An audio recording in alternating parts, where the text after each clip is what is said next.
What's up, degenerates? It's your honest villain here. Let me ask you a question. Are you sick and tired of Isekai protagonists who get hit by a truck, wake up in a fantasy world with god-tier powers, and still have the strategic mind of a confused golden retriever? You know the type. The ones who try to reason with a demon lord, get flustered when a girl so much as breathes in their direction, and whose ultimate weapon is the power of friendship. Give me a break. I'd rather watch paint dry. It probably has a better character arc. Well, you're in luck. Today, we're throwing all that trash in the bin where it belongs. This is a list for the cultured viewer. We're counting down the top 10 Isekai protagonists who aren't naive, the ones who are pragmatic, ruthless, or just so brilliantly delusional that they get the job done.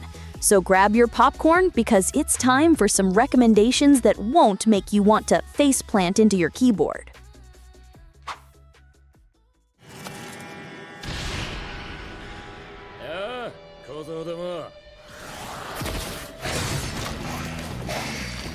Kicking off our list at number 10, Drifters. From the brilliant, slightly unhinged mind that gave us Hellsing, our main man, Toyohisa, gets fatally wounded in a historical battle and then wakes up in a fantasy hallway. His reaction? Not, where am I? Is this heaven? But more like, is that head worth taking? This dude is a samurai, first and foremost.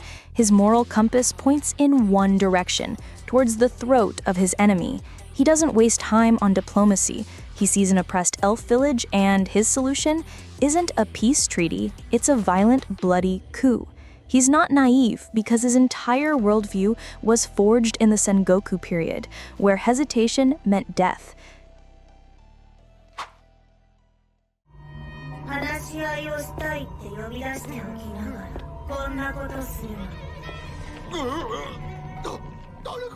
Now, let's switch gears from brutal warfare to a far more terrifying battlefield, economics.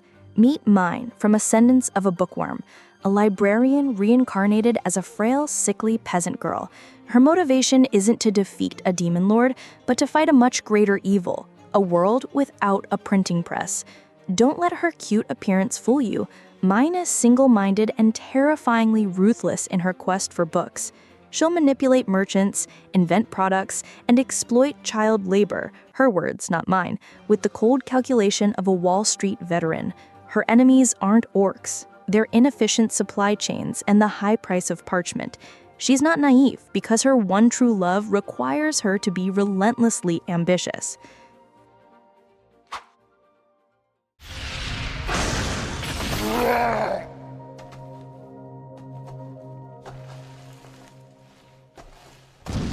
At number 8, we have the isekai that serves as a brutal reality check. In Grimgar, the characters aren't naive because they're edgy badasses. They're not naive because the world has systematically and painfully beaten every shred of optimism out of them. They are weak, poor, and terrified. The show spends an entire episode on them trying and failing to kill one goblin. This isn't a power fantasy. It's a struggle for survival. They're not worried about the world, they're worried about affording bread. Pragmatism here is born from desperation. Every decision is weighed against the very real possibility of a permanent, unglamorous death. This show gives its characters PTSD, not power-ups.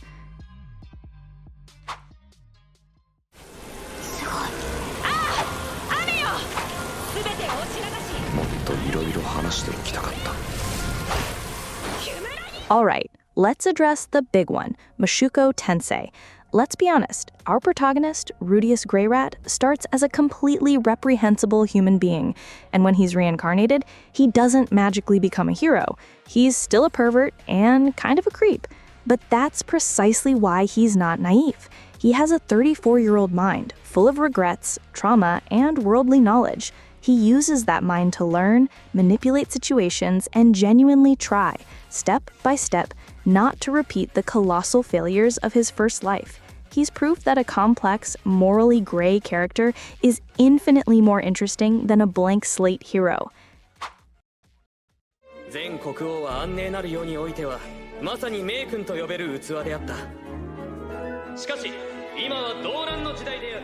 At number 6, the anime for you armchair politicians.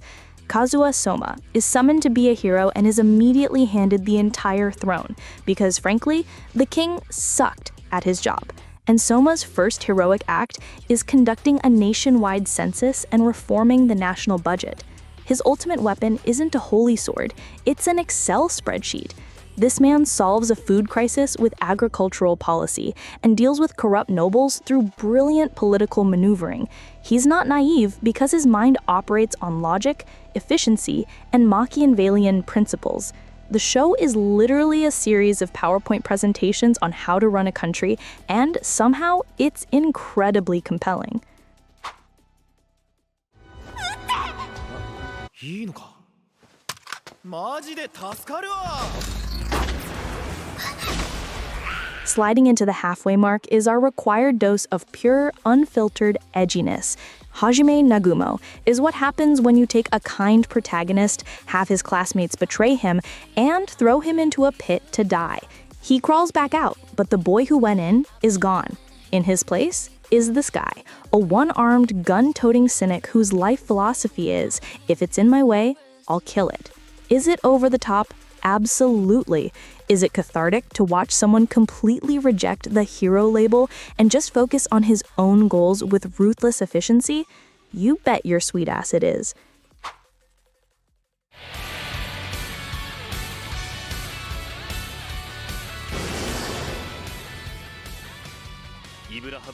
At number 4 is the man, the myth, the villain in glasses himself, Shiroi from Log Horizon.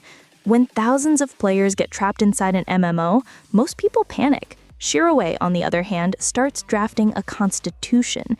He doesn't win battles by hitting harder, he wins by buying out the entire game's economy weeks before a war. His plans are so intricate and manipulative that both his allies and enemies are terrified of him. He is the living embodiment of bringing a calculator to a sword fight and winning.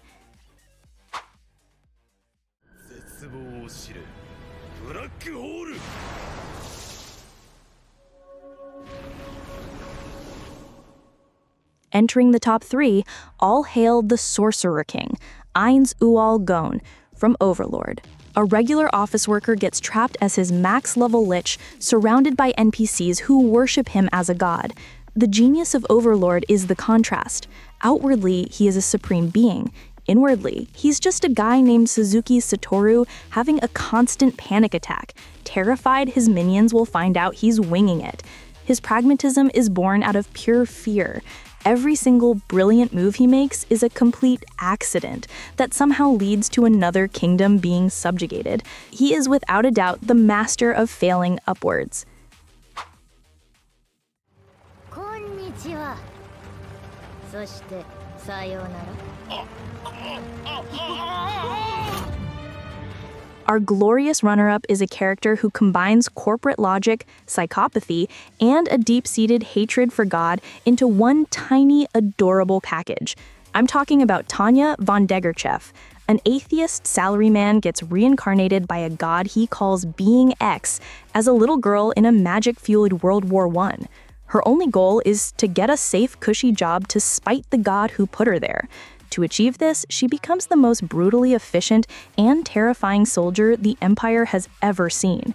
Tanya isn't driven by patriotism, she's driven by spite and a desire for a comfortable retirement. She is a walking, magically enhanced violation of the Geneva Conventions, and it is a spectacle to behold.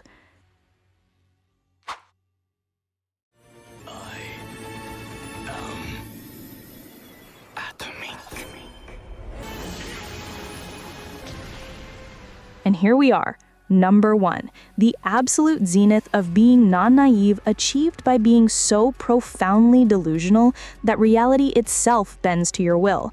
Of course, it's Cid Kageno from The Eminence in Shadow. Cid's lifelong dream is to be the Eminence in Shadow, the hidden puppet master.